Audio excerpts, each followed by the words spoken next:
My name is Danielle, and I just graduated college at 23 with a business degree. It should have been the proudest moment of my life, but instead, it unleashed a family war I never saw coming.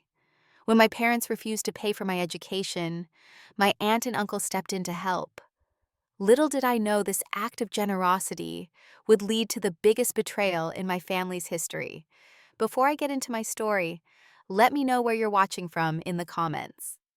If you enjoy hearing about family drama and personal growth, hit the like button and subscribe so you don't miss my next update on life after graduation. I grew up in a quiet tree-lined neighborhood in Portland, Oregon. Our house wasn't fancy, but it was comfortable. A typical middle-class home with a small backyard where I spent countless hours reading under the maple tree. From an early age, my parents noticed my academic abilities. I wasn't just a good student, I was consistently at the top of my class. Danielle has exceptional analytical skills. My third grade teacher told my parents during a conference. She sees connections that other students miss. Throughout elementary and middle school, I collected academic awards like other kids collected toys.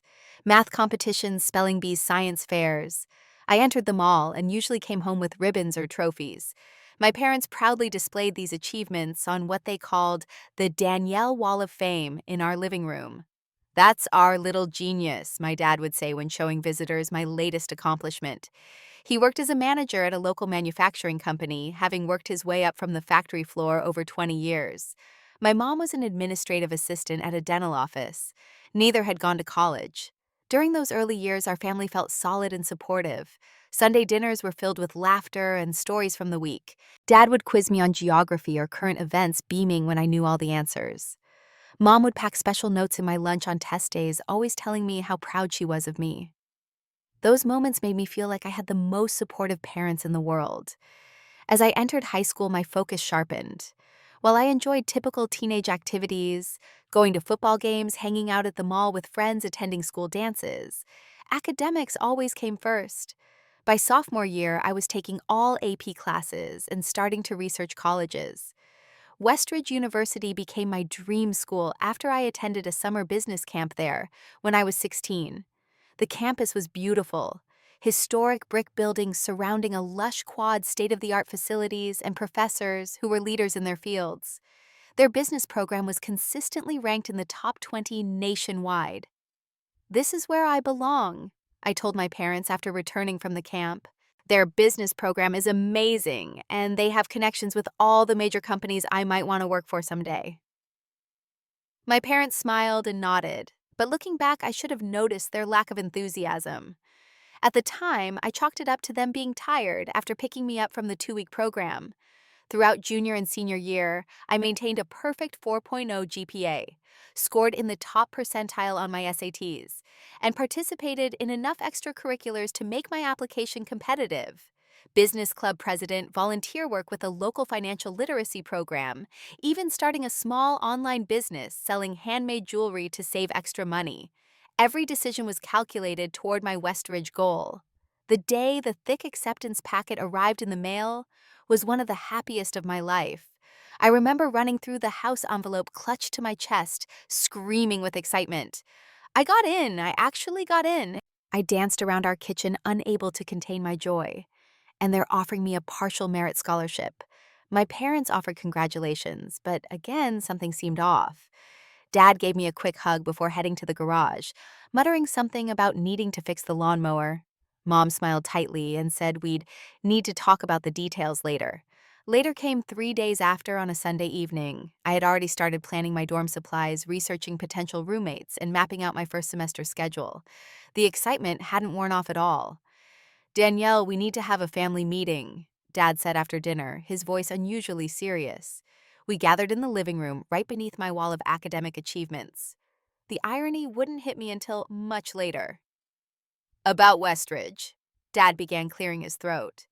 "Your mother and I have discussed it, and we won't be paying for your college education." The words hung in the air like a physical thing. I waited for the punchline, the "just kidding" of the real conversation to begin. It never came. "What do you mean?" I finally managed to ask, my voice small. "College is a waste of money," Dad said firmly. "Look at me. No degree, and I make good money. Started at the bottom and worked my way up. That's how you learn a business from the ground up, not from some textbook.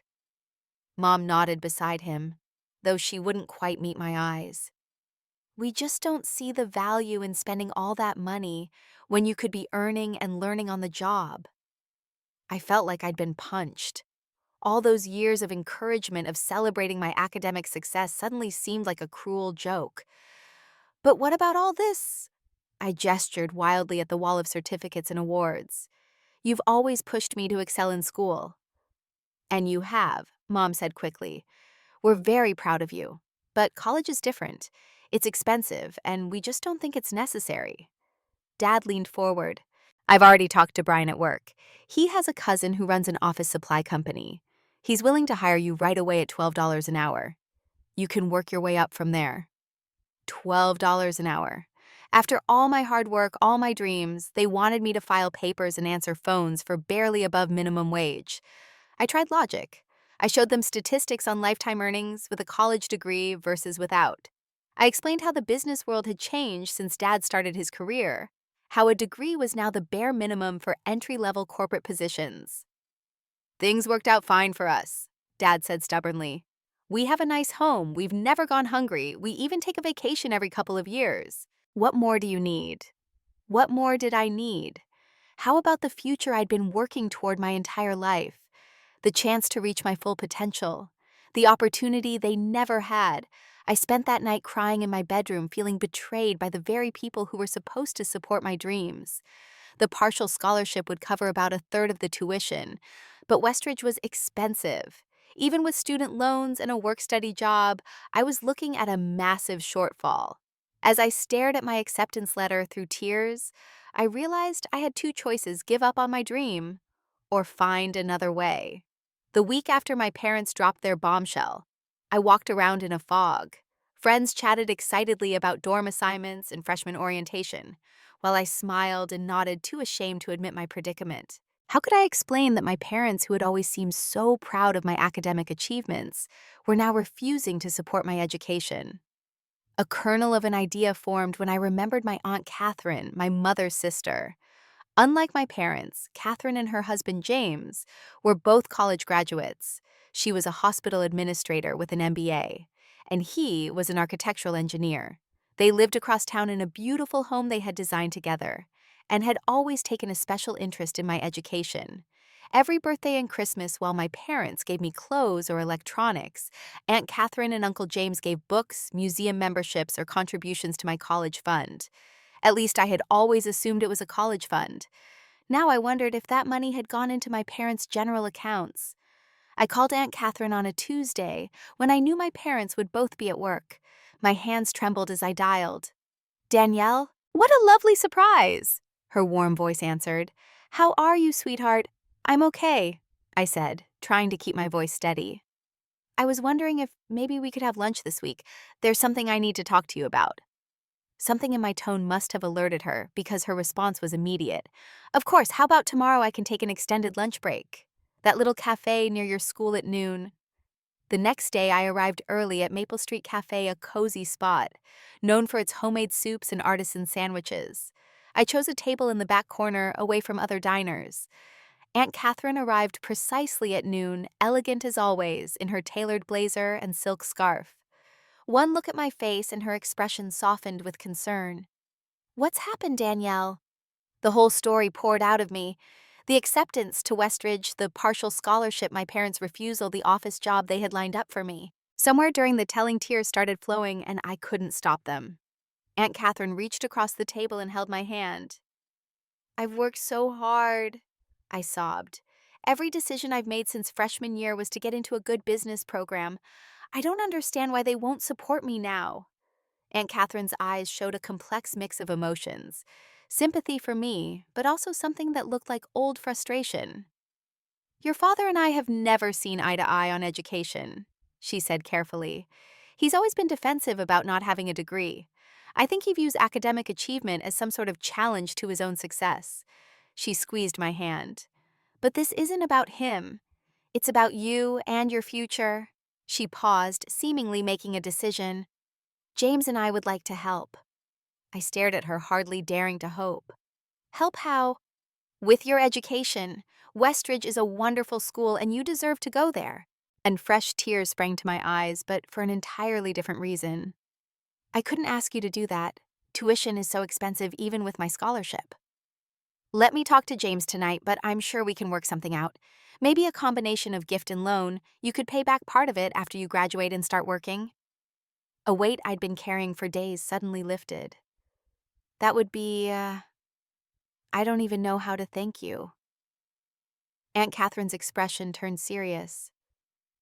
There would be one condition, though. Your parents can't know about this arrangement.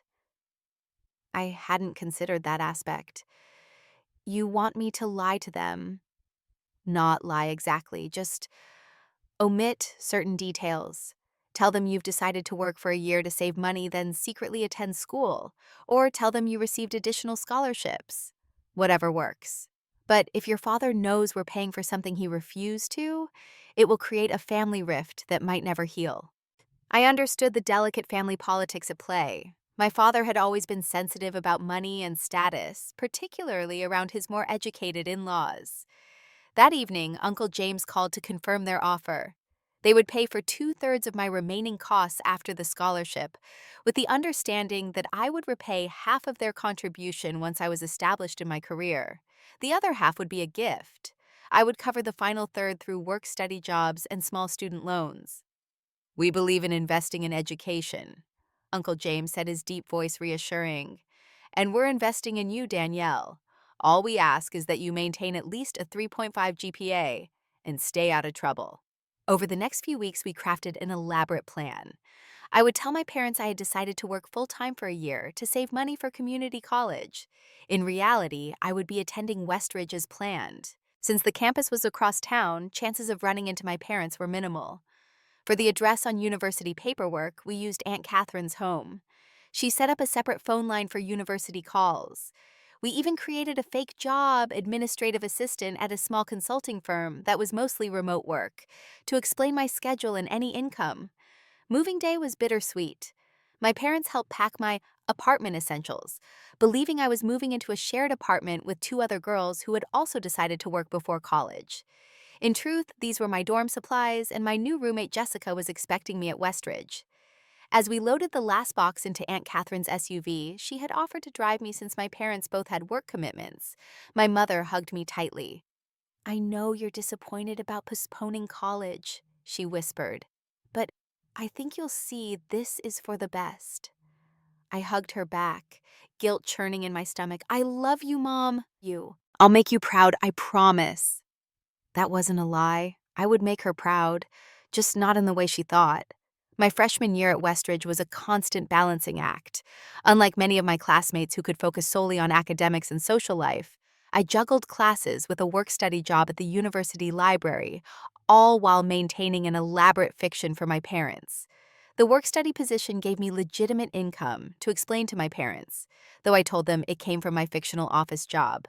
20 hours a week shelving books and helping students with research requests ate into my study time, but the quiet environment at least allowed me to squeeze in some reading between tasks.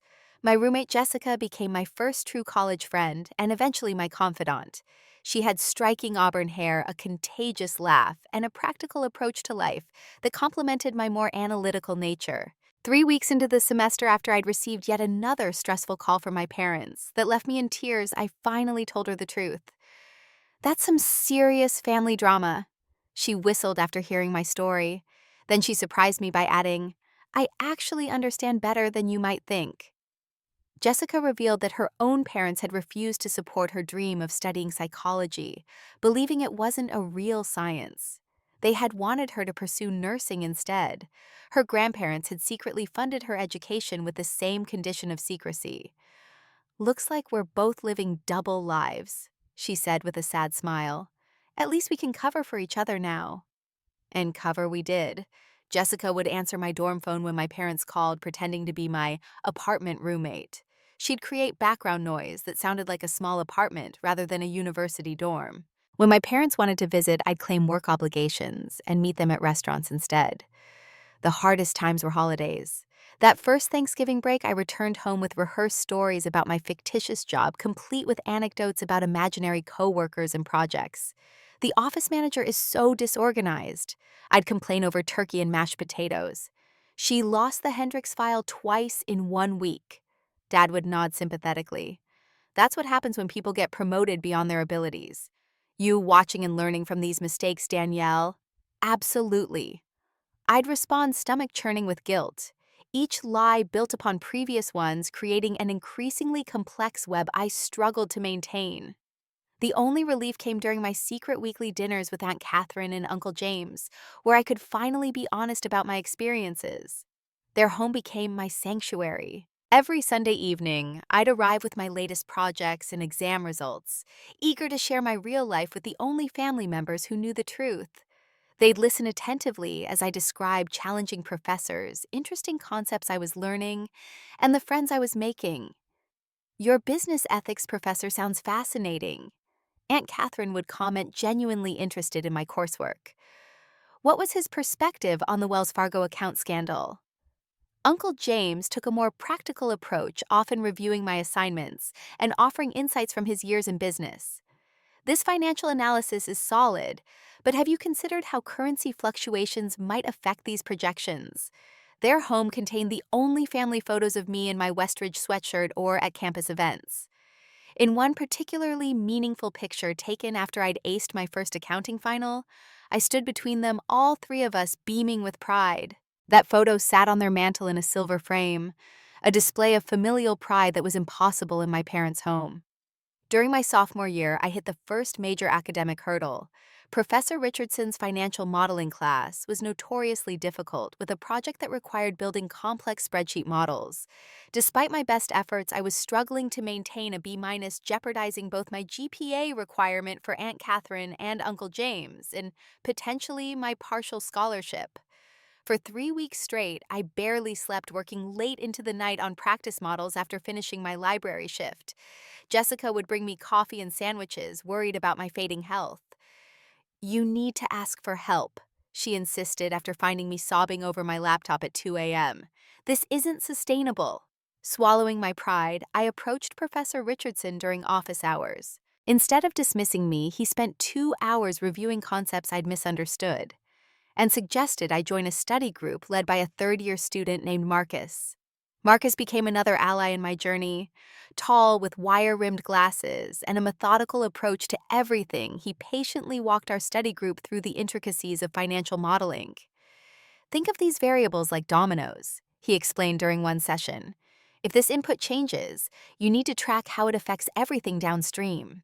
With Marcus's help and countless additional hours, I pulled my grade up to an A- by the end of the semester.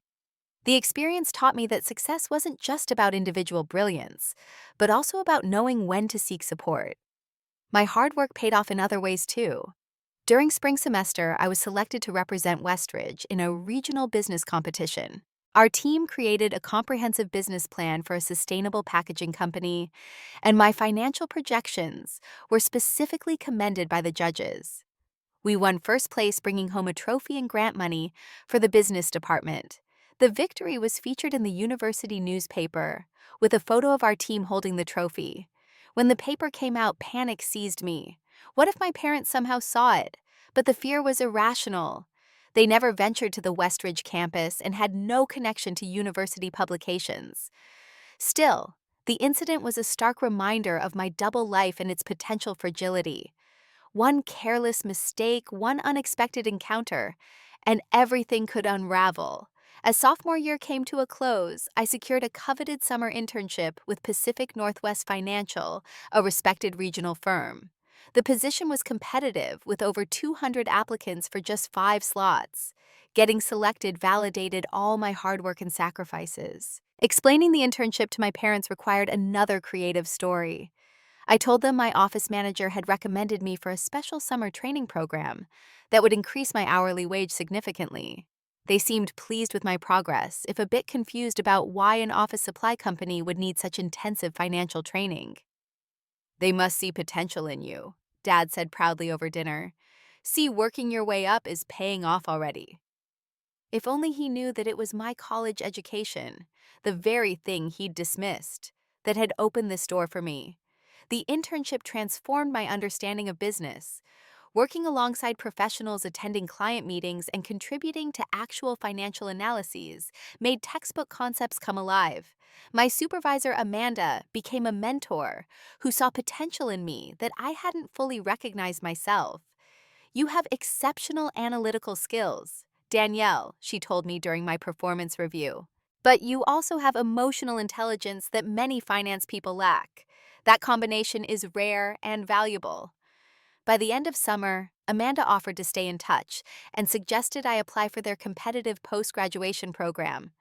For the first time, I could see a clear professional path opening before me, one that had been made possible by the very education my parents had refused to support.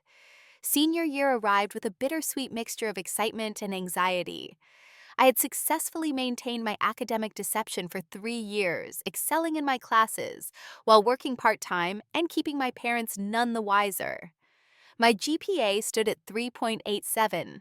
I had secured another prestigious internship for the summer after graduation, and several firms had already expressed interest in hiring me once I received my diploma. The most exciting news came in October, when Goldstein Financial Partners, one of the top financial advisory firms on the West Coast, invited me for an interview following a campus recruitment event. Their entry-level analyst positions were highly sought after, known for excellent mentoring and rapid advancement opportunities. 2 weeks and 3 interviews later, I received a formal offer letter. The starting salary was more than twice what my parents currently earned, with a signing bonus that would allow me to begin repaying Aunt Catherine and Uncle James immediately. The only contingency was completion of my degree with a GPA above 3.5, easily within my reach. As I sat in Aunt Catherine's sunlit kitchen sharing the news, I felt a complex mix of pride and sadness. My achievement should have been something I could share with my entire family. I wish I could tell them, I said quietly, tracing the rim of my coffee cup. Dad always talked about how proud he was of me. I want him to be proud of this too. Aunt Catherine reached across the table and squeezed my hand. He would be proud, Danielle. Deep down, I believe that. But his pride... She paused, choosing her words carefully. His pride gets in the way of his love sometimes. Uncle James, practical as always, brought the conversation back to immediate concerns. Graduation is coming up in May. Have you thought about how you'll handle that? It's going to be difficult to hide a formal university commencement ceremony. I hadn't allowed myself to think about that problem yet. Graduation would be the culmination of years of hard work, a milestone I desperately wanted to celebrate properly. The thought of walking across that stage with no family to cheer for me was devastating. Maybe it's time to tell them the truth, I suggested tentatively. I have a job lined up. I'll be financially independent. What can they really do at this point? Aunt Catherine and Uncle James exchanged concerned glances. That's your decision to make, Uncle James said carefully. But be prepared for significant fallout. Your father has never responded well to being circumvented. Despite their caution, I made up my mind to invite my parents to graduation. Perhaps seeing my accomplishment, the degree, the honors, the job offer, would help them understand why this had been so important to me. Maybe, just maybe, they could be proud instead of angry. In March, I called my parents and took a deep breath. I have something important to tell you, I began, heart pounding. I've been invited to a special recognition ceremony at work. It's kind of like a graduation for the company training program. The lie tasted bitter on my tongue, but I told myself it was the last one I'd need to tell. It's on May 15th at 2 o'clock. Would you be able to come? It would mean a lot to have you there. To my surprise, they agreed readily. Of course we'll be there, honey, Mom said warmly. We wouldn't miss it. Dad chimed in from the extension. That's my girl, always excelling wherever you go. Their enthusiasm only increased my guilt, but there was no turning back now. I gave them directions to the university's main auditorium, allowing them to assume it was being held at a rented venue. I also made sure to tell Aunt Catherine and Uncle James about my plan, so they wouldn't accidentally reveal anything when they saw my parents at the ceremony. As graduation day approached, my anxiety reached new heights. I barely slept the night before running through every possible scenario in my mind. Would they be proud once they understood what I'd accomplished? Or would their anger at my deception overshadow everything else? The morning of commencement dawned bright and clear. I put on my black graduation gown and placed the cap with its tassel on my head, staring at my reflection in the mirror. The woman looking back at me had changed so much from the heartbroken teenager who'd thought her dreams were shattered. I was stronger now, more confident, ready to stand on my own regardless of what happened next. Jessica helped me pin my honors cords in place, gold for academic excellence and blue for business school honors. No matter what happens with your parents, remember that you did this, she said firmly. You earned every bit of this success. The ceremony began at precisely 2 o'clock. Seated alphabetically with the business school graduates, I had a partial view of the audience. I spotted my parents in the middle section looking somewhat confused by the formal academic setting, but present nonetheless. Several rows behind them sat Aunt Catherine and Uncle James, their faces showing a mixture of pride and apprehension. The university president gave her address, followed by the commencement speaker, a prominent alumna who had founded a successful tech company. Then began the conferring of degrees. Each school was called separately, with business school coming third in the sequence. As we stood to approach the stage, my heart felt like it might burst from my chest. The dean began reading names, and I moved forward in line, watching my classmates cross the stage one by one. Finally, I heard it. Danielle Elizabeth Wilson, Bachelor of Science in Business Administration, summa cum laude. I walked across the stage, shook hands with the dean and president, and accepted my diploma holder. In that brief moment, I allowed myself to scan the crowd. What I saw made my blood run cold. My parents' faces registered complete shock. Mom's hand was covering her mouth, while Dad's expression had darkened to something between confusion and fury. They clearly hadn't expected an actual college graduation ceremony. In contrast, Aunt Catherine and Uncle James were on their feet applauding enthusiastically, tears streaming down Aunt Catherine's face. Their joy only seemed to intensify my parents' bewilderment and anger. The remainder of the ceremony passed in a blur. When it concluded and graduates were dismissed to find their families, I considered simply running away. But I knew this confrontation had to happen eventually. I found my parents standing rigidly by the exit doors, their expressions now carefully controlled in public, but their body language screaming tension. Dad didn't even wait for me to speak. "What is this?" he demanded, voice low but intense. "What kind of game are you playing, Danielle?" "It's not a game, Dad," I replied, trying to keep my voice steady. "I graduated from college today, with highest honors." "You lied to us," Mom whispered, tears filling her eyes. "For years. How could you do that?" Before I could respond, Aunt Catherine and Uncle James approached, apparently hoping to defuse the situation. It had the opposite effect. Dad turned on Uncle James, his voice rising. "You did this. You went behind our backs." Uncle James remained calm. "We supported Danielle's education because we believe in her potential. She's earned everything she's achieved today." "So you undermined our parental authority." Dad's face was growing redder. "We made a decision about our daughter's future, and you decided you knew better." People were starting to stare. Graduates and families around us fell silent watching the drama unfold. "Perhaps we should continue this conversation somewhere private," Aunt Catherine suggested quietly. "There's nothing to continue," Dad snapped. "You betrayed this family. And he turned to me. "I don't even know who you are anymore." 4 years of lies. Mom was openly crying now. "All those stories about your job, your apartment, none of it was real. The achievements were real," I said, feeling tears threatening. "The hard work was real. The only thing that wasn't real was where I was doing it." "We're leaving," Dad announced abruptly. "Congratulations on your degree and your dishonesty, both impressive accomplishments." His sarcasm cut deep. "Dad, please." I reached for his arm, but he pulled away. "Don't contact us until you're ready to explain why you thought this deception was acceptable." With that, he took Mom's elbow and steered her toward the exit. I stood frozen, my diploma clutched in one hand, watching them disappear through the doors. Around me, other families embraced and took celebratory photos, their joy a stark contrast to the devastation I felt. Aunt Catherine put her arm around my shoulders. "I'm so sorry, Danielle. We knew this might happen, but not like this. Not so publicly." "They hate me," I whispered, the reality of what had just occurred sinking in. "They don't hate you," Uncle James said firmly. "They're hurt and shocked. Give them time." We ended up having our celebration dinner with just the three of us, plus Jessica, who joined to offer moral support. The beautiful reservation at Portland's finest restaurant, intended for a family celebration of six, felt hollow, with half the seats empty. I pushed expensive food around my plate, unable to enjoy any of it. "I ruined everything," I said as dessert was served. "Maybe I should have just done what they wanted." "And given up your dreams, your potential." Aunt Catherine shook her head firmly. "You made a difficult choice in an impossible situation. Whatever happens next, never regret investing in yourself."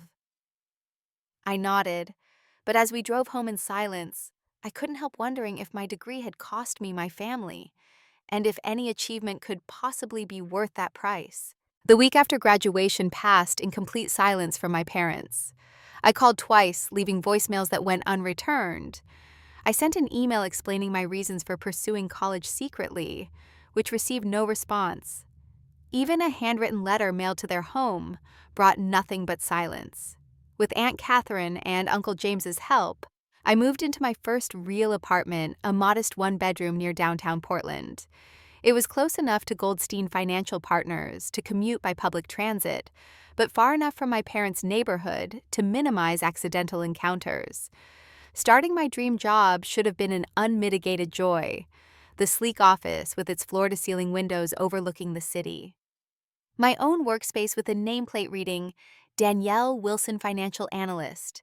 The team of brilliant professionals who welcomed me warmly. All of it represented everything I had worked for. Yet each achievement felt hollow, without my parents to share it with. "You seem distracted," my new supervisor remarked during my second week. "Everything okay with the onboarding process?" "Everything's fine," I assured her quickly, just adjusting to the professional world. I threw myself into work, staying late to learn extra skills and volunteering for challenging projects. If I kept busy enough, I reasoned perhaps I wouldn't have time to dwell on the family fracture I had caused. The first real test came in July, when my maternal grandparents held their annual summer barbecue. This family tradition usually brought together all the extended relatives, aunts, uncles, cousins from both sides of the family. I had attended every year since childhood, and couldn't bear the thought of missing it despite the potential for awkwardness. Aunt Catherine warned me it might be difficult. "Your father has been talking to the family," she said during one of our now regular Sunday dinners, presenting his version of events. "Which is what exactly?" I asked. "That we corrupted you, that we encouraged you to lie and deceive them because we've always thought we were better than your parents because of our education." She sighed heavily.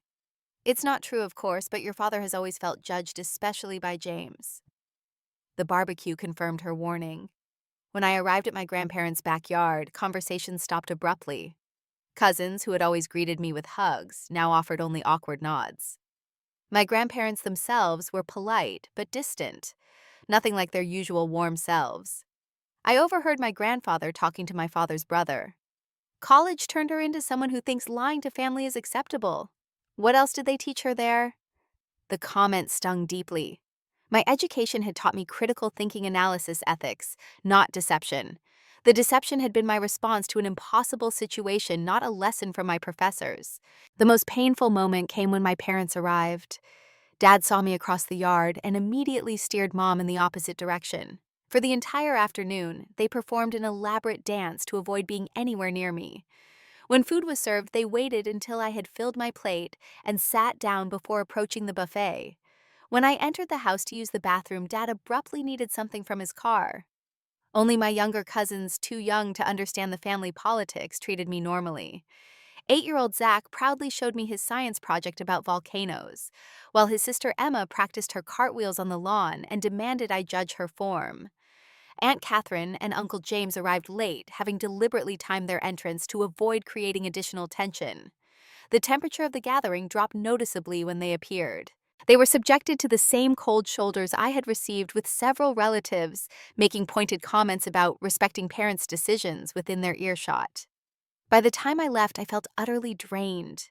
The family that had once been my support system had fractured into camps, with most rallying behind my parents. I understood their perspective. From the outside, it looked like I had been deceitful for years, undermining my parents' authority with the help of my aunt and uncle. What they couldn't seem to understand was that I had made the only choice that allowed me to pursue my dreams without creating an immediate family rupture. The irony that my attempt to avoid family conflict had ultimately created an even larger one wasn't lost on me. 2 weeks after the barbecue, I received an unexpected call from my mother. It was the first direct contact since graduation day. "Danielle," her voice sounded tentative, almost fearful. "Do you have time to talk?" "Of course, Mom," I responded immediately, heart racing. "I've been hoping you'd call." What followed was a stilted, awkward conversation about neutral topics: the weather, a new store that had opened in their neighborhood, a recipe she had tried recently. Not once did she mention graduation college or the estrangement between us. It was as though she was calling a distant acquaintance rather than her daughter. Just as I was about to bring up the elephant in the room, she dropped a bombshell. "There's something you should know," she said, her voice suddenly thick with emotion. "Your father had saved for your college." The statement hit me like a physical blow. "What?" "But he said he had been putting money aside for years," she continued. "Not enough for Westridge, but enough for community college and then maybe a state school." "Then why did he tell me college was a waste of money?" I asked, struggling to make sense of this new information. Mom's voice dropped to almost a whisper. "He invested it all in a business venture with his brother about 6 months before you graduated high school. It was supposed to double the money quickly." I closed my eyes, already seeing where this was heading. "It failed, didn't it?" "Completely. They lost everything. Your father couldn't bear to tell you that he'd lost your college fund. It was easier to pretend he didn't believe in higher education than admit he'd gambled your future on a bad investment." The revelation rearranged my understanding of everything that had happened. My father's anger, his insistence that college was unnecessary, his rage at Aunt Catherine and Uncle James, all of it stemmed not from a genuine belief that education was worthless, but from his shame at having failed to provide what he had promised. "Why are you telling me this now?" I asked quietly. There was a long pause before Mom answered. "Because you should know the truth. And because," her voice broke, "because things at home aren't good, Danielle. Your father's business has been struggling for years. That investment was a desperate attempt to fix our financial situation. We've been in debt for a long time." The picture became even clearer. My father's pride had prevented him from admitting financial difficulties, from accepting help from his more successful in-laws, from showing any vulnerability at all. "I had no idea," I said honestly. "You both always made it seem like everything was fine. That's what your father wanted. Appearances matter so much to him." She sounded tired in a way I'd never heard before. "I should go before he gets home. He doesn't know I called you." "Mom, wait." But she had already hung up. I sat staring at my phone, trying to process this new context. It didn't excuse what my father had done, letting me believe he didn't support education when the truth was he couldn't afford it. But it made his actions more understandable. Pride and shame were powerful motivators, especially for someone who defined himself by his ability to provide for his family. The stress of the situation began affecting my work. I made careless errors on reports, missed deadlines, and had trouble concentrating during meetings. My supervisor called me into her office after I miscalculated figures on an important client presentation. "This isn't like you, Danielle," she said with concern rather than anger. "You've shown exceptional promise, but something is clearly distracting you from performing at your best." I considered giving a vague excuse about adjustment difficulties, but something in her genuinely concerned expression made me opt for honesty. "I'm having some significant family problems," I admitted. "I'm trying not to let it affect my work, but it's been challenging. Rather than dismissing my personal issues as irrelevant to the workplace, she surprised me with her response. Family stress affects everyone, including me. Have you considered talking to someone professionally? The company has a good employee assistance program that includes counseling services. The suggestion hadn't occurred to me. In my family, therapy was viewed with suspicion, something for other people with real problems. But clearly, I had real problems that weren't resolving on their own. The following week, I sat in the office of Dr. Miriam Levine, a therapist specializing in family conflict. Her office was warm and inviting with comfortable chairs and soft lighting that immediately put me at ease. "Tell me what brings you here," she said simply. The whole story poured out of me: the college deception, the graduation confrontation, the family fallout, and my mother's recent revelation about my father's financial decisions. "I understand why everyone's angry," I concluded. "I lied for 4 years. But I also feel like I was forced into an impossible situation. Was I just supposed to give up on my education? Because my father was too proud to admit he lost my college fund." Dr. Levine nodded thoughtfully. "Family conflicts rarely have a single villain or hero. What I'm hearing is a cascade of decisions, some made with good intentions, others driven by fear or pride, that led to this fracture." Over the next several sessions, we explored my feelings of betrayal, guilt, and loss. Dr. Levine helped me recognize that while I couldn't control my parents' reactions or decisions, I could determine how I responded to the situation. "The question now," she said during our fourth session, "is what kind of relationship you want with your parents moving forward, and what steps you're willing to take to work toward that." "I want to repair things," I said without hesitation. "They're my parents. Despite everything, I love them." "Then perhaps it's time for a direct conversation. Not by phone or email, but in person, in a neutral setting where everyone can express their feelings openly." The idea terrified me, but I knew she was right. The silence and avoidance weren't healing anything. They were allowing wounds to fester.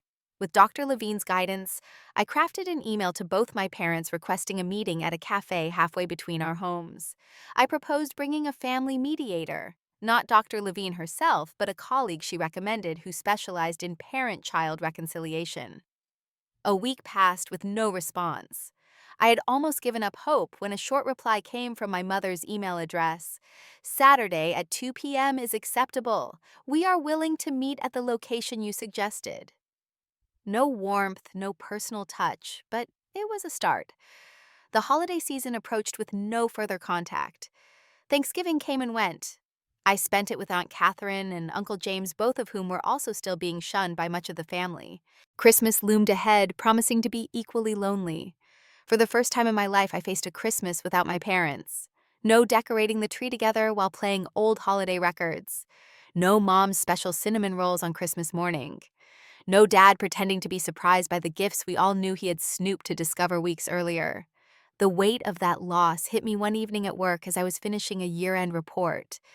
I found myself sobbing at my desk, unable to continue typing through the tears. A passing colleague noticed and quietly closed my office door to give me privacy, but the damage to my professional reputation had been done. I was the new hire who couldn't keep it together. The next morning, my supervisor suggested I take some personal days before the holiday. "Clear your head," she advised. "Come back in January ready to focus." It wasn't a request. It was a professional courtesy before more serious performance discussions would be necessary. I had to get my personal life under control before it completely derailed my career. December arrived cold and gray, perfectly matching my mood.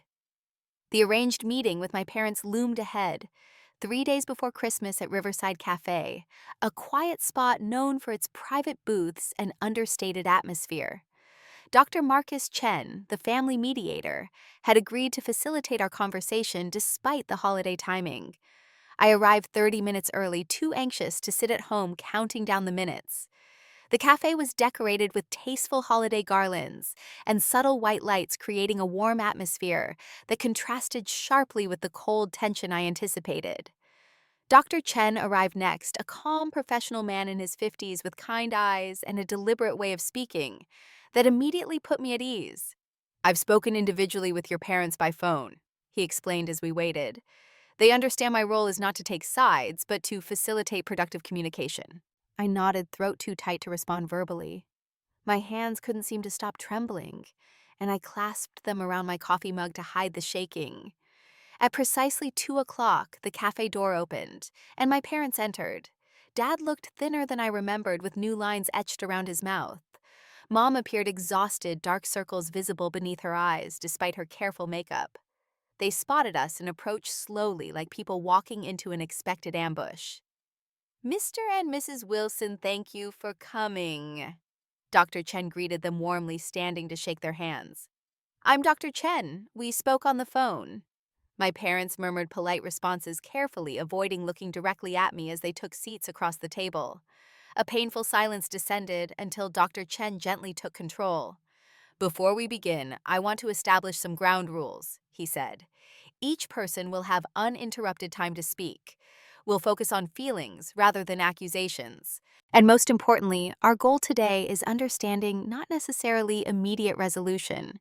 Does that sound reasonable to everyone?" We all nodded, still not making eye contact with each other. "Excellent. Danielle, since you initiated this meeting, would you like to begin?" I had rehearsed what I wanted to say countless times, but now that the moment had arrived, all my carefully prepared words evaporated. Instead, what came out was raw honesty. "I miss you both so much," I said, voice breaking. "I hate that my decisions have created this wall between us. I never wanted to hurt you or deceive you. I just wanted to get an education to build the future I'd been working toward my whole life." Dad's jaw tightened, but he remained silent. Mom stared fixedly at her hands. "When you told me you wouldn't support my college education, it felt like everything I'd worked for was being taken away. I know now about the investment and the financial situation, but at the time, all I heard was that my dreams didn't matter." I took a shaky breath. "I'm not saying what I did was right. Lying to you for 4 years was wrong, and I'm truly sorry for the deception. But I'm not sorry for getting my education." Dr. Chen nodded encouragingly. "Thank you, Danielle. That was very honest. Mrs. Wilson, would you like to respond?" Mom finally looked up, her eyes swimming with tears. "I should have been stronger," she said quietly. "I should have insisted your father tell you the truth about the money. I should have stood up for your dreams more forcefully. I failed you as a mother." "You didn't fail me," I countered quickly. "You raised me to be determined and resilient. Those qualities are what got me through college." Dad remained stonily silent, his expression unreadable. "Mr. Wilson," Dr. Chen prompted gently, "would you like to share your perspective?" For a moment, I thought he might refuse to speak at all. Then, with obvious difficulty, he began. "When I was 17, I told my father I wanted to go to technical college, learn drafting. He laughed at me." Dad's voice was rough with emotion. "Said Wilson men work with their hands, not with pencils and paper. Said education was for people who couldn't handle real work." This was a story I'd never heard before. I sat perfectly still, afraid any movement might cause him to stop sharing. "I gave up that dream. Started at the factory right out of high school. Worked my way up like I was supposed to." His eyes finally met mine, filled with a complex mixture of emotions. "When you were born, I promised myself I'd make sure you could go to college if that's what you wanted. I started saving when you were still in diapers." He looked down, shame evident in his posture. "Then business got bad. Really bad. The factory was talking layoffs. Your Uncle James came to me with this investment opportunity. Promised it would double the money in 6 months. I was desperate." "Dad, I understand," I began, but he held up his hand. "Let me finish. When it all fell apart, I couldn't face telling you I'd failed, that I'd gambled away your future. It was easier to pretend I didn't believe in college than admit I couldn't provide what I'd promised." The revelation of his own thwarted educational dreams cast our entire history in a new light. My father's emphasis on my academic achievement, his pride in my scholarships and awards, they weren't just parental pride, they were vicarious fulfillment of his own unrealized aspirations.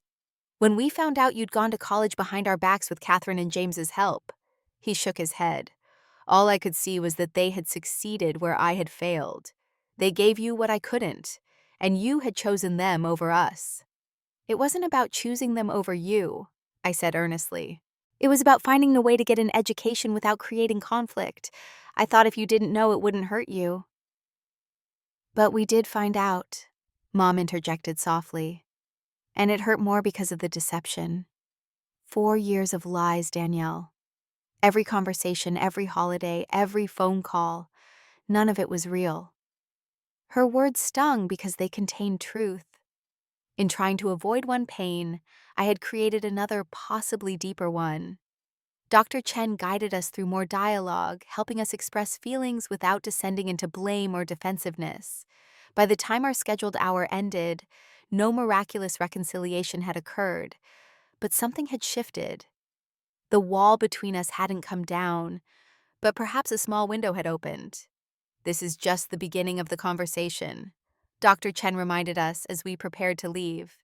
Healing family relationships takes time and continued effort from everyone. Outside the cafe, an awkward moment ensued as we all hesitated on the sidewalk. In a normal family meeting, this would be the time for hugs, or at least handshakes.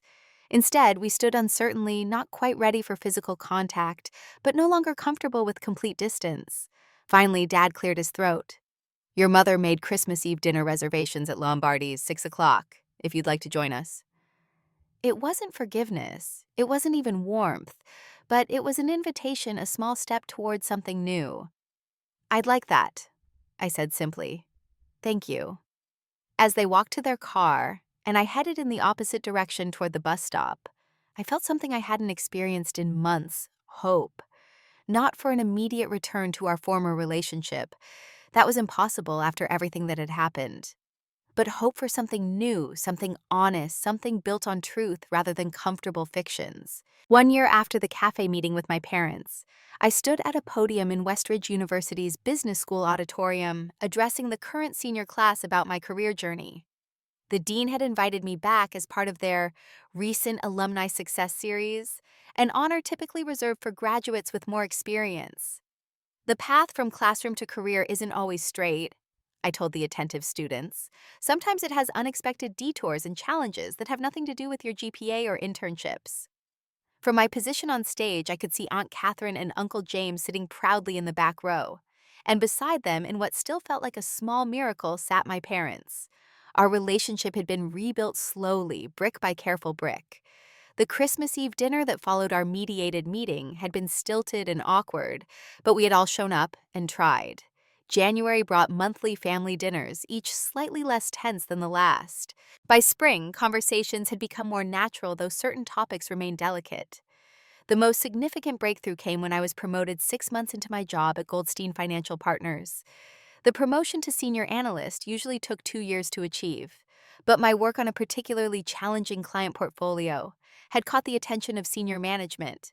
When I called to share the news, Dad had asked detailed questions about the promotion and the new responsibilities it entailed. For the first time since graduation, he sounded genuinely interested in my professional life rather than threatened by it. Would you want to have dinner to celebrate? He had asked hesitantly. Maybe Saturday, your mom could make that chicken dish you like. That dinner became a turning point. Mom had decorated with congratulatory streamers, and Dad had bought a small gift, a professional leather portfolio embossed with my initials. The gesture acknowledged both my career and my education in a way that felt healing. As we ate dessert, Dad had brought up something unexpected. I've been thinking about taking some classes at the community college, he said, studying his cake with unusual intensity. Maybe get that drafting certificate I always wanted. The factory's offering tuition assistance now. Mom had looked as surprised as I felt. You never mentioned wanting to do that, she said. Never thought it was possible before. He glanced at me. Seeing Danielle pursue her education made me realize it's never too late. That my father would find inspiration in my journey despite all the pain it had caused felt like the most meaningful validation possible. Our healing extended beyond just the three of us. Slowly, carefully, we began rebuilding connections with Aunt Catherine and Uncle James as well. The first joint dinner was tense, with Dad and Uncle James maintaining rigid politeness. But by the third such gathering, they had found neutral territory in discussing local sports teams, and eventually graduated to more substantive conversations about Dad's coursework and Uncle James's current architectural projects. The family rift hadn't completely healed. Some relatives still took sides, and holiday gatherings remained somewhat faction divided, but the immediate nuclear family had found a way forward. Standing at the podium now, I wrapped up my presentation. Technical skills will get you in the door, but resilience and emotional intelligence will determine how far you go. Don't be afraid to seek help when you need it, whether that's with complex financial models or personal challenges that affect your professional life. After fielding questions from students, I joined my family in the auditorium lobby. The four adults who had been so divided now stood together. Not without some lingering awkwardness, but with a shared pride that would have seemed impossible a year earlier. "You were wonderful," Mom said, hugging me tightly. "So poised and professional." Dad nodded in agreement. "You've really found your calling. I'm proud of you, Danielle." Those simple words, "I'm proud of you," had never meant more. Later that evening, we gathered at my apartment for dinner. I had become a decent cook over the past year, another small step in my journey toward full adulthood. As I served the pasta dish I had prepared, I looked around my table at these four people who had shaped my life in such profound ways. "I want to propose a toast," I said, raising my glass. "To family. Not just the one we're born into, but the one we create and nurture through hard choices and forgiveness." We clinked glasses, the sound a musical note of harmony after so much discord. After dinner, as we enjoyed coffee on my small balcony overlooking the city lights, Uncle James brought up the final payment I had made toward my education loan the previous month. "Technically, you've fulfilled our agreement," he said, "but I hope you know our support goes well beyond financial matters." "I do know that," I assured him. "And I hope you know my gratitude goes beyond the money, too. You believed in me when I needed it most." Dad shifted uncomfortably, but didn't withdraw from the conversation as he might have a year ago. Progress came in small moments like this. His ability to hear about my aunt and uncle's support without interpreting it as criticism of his own failures. Mom reached over and took my hand. "If there's one thing we've all learned, it's that family is complicated. People can make mistakes even with the best intentions. The important thing," Aunt Catherine added, "is that we keep trying to understand each other even when it's difficult." Dad nodded slowly. "I've been doing a lot of thinking about pride," he said, surprising us all with this personal reflection. "How it can prevent you from asking for help when you need it or admitting when you're wrong." He looked directly at me. "I'm still learning those lessons." "We all are, Dad," I said softly. "Every day." As the evening wound down and my family prepared to leave, I felt a sense of peace that had been absent for so long. The journey had been painful, filled with deception, confrontation, and hurt feelings. But on the other side of that pain was something authentic, a family relationship based on truth, rather than comfortable illusions. My education had cost far more than tuition and books. It had temporarily cost me my family, but it had also taught me lessons no classroom could provide, about honesty, resilience, forgiveness, and the courage to create your own path, even when that path leads through difficult terrain. Standing at my door waving goodbye as my family headed to their cars, I reflected on how far we'd all come. The wounds weren't completely healed, and perhaps they never would be entirely. But we had found a way to move forward together, scars and all. What lessons have you learned from family conflicts? Have you ever had to make a difficult choice between your dreams and family expectations? Share your experiences in the comments. And don't forget to like, subscribe, and share this story if it resonated with you. Thank you for listening to my journey, and I hope it offers some comfort if you're facing similar family challenges. Remember, sometimes the hardest paths lead to the most meaningful growth.